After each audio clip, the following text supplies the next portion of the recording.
Price Lord, hallelujah. നമുക്കൊക്കെ ഒത്തിരി ആഗ്രഹങ്ങളും ആവശ്യങ്ങളും ഉണ്ട്. എന്നാൽ നമ്മുടെ ആത്മാവിൻ്റെ ഏറ്റവും വലിയ ആഗ്രഹം എന്തായിരിക്കും എന്ന് ചിന്തിക്കുമ്പോൾ നമുക്ക് മനസ്സിലാക്കാൻ പറ്റും, മരണശേഷം സ്വർഗത്തിൽ എത്താൻ പറ്റുക എന്നതാണ് ഒരാത്മാവിൻ്റെ ഏറ്റവും വലിയ ആഗ്രഹം.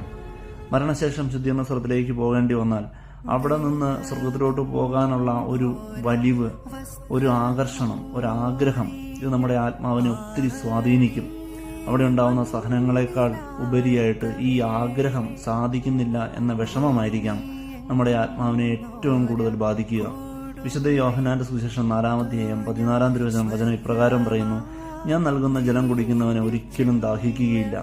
ഈ ജലം അവനിൽ നിത്യജീവനിലേക്ക് നിർഗളിക്കുന്ന അരുവിയാകും. ഈശോ നൽകുന്ന ഈ ജലം നമുക്ക് സ്വീകരിക്കാൻ പറ്റിയാൽ നമുക്ക് നിത്യജീവിതത്തിലേക്ക് പോകാൻ പറ്റും എന്നാണ് വചനം പറയുക. ഈ ജലം സ്വീകരിക്കാൻ ഒരേ ഒരു ക്വാളിറ്റിയാണ് വചനം പറയുക.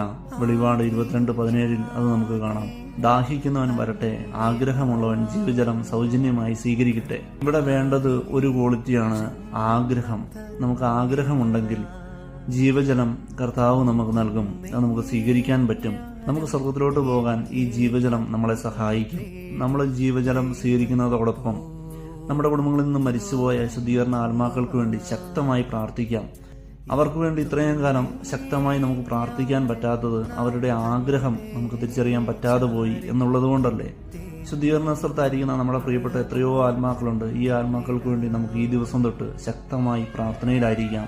അതോടൊപ്പം സ്വർഗത്തിൽ നമുക്ക് നിക്ഷേപം വർദ്ധിപ്പിക്കാം. Praise Lord, hallelujah.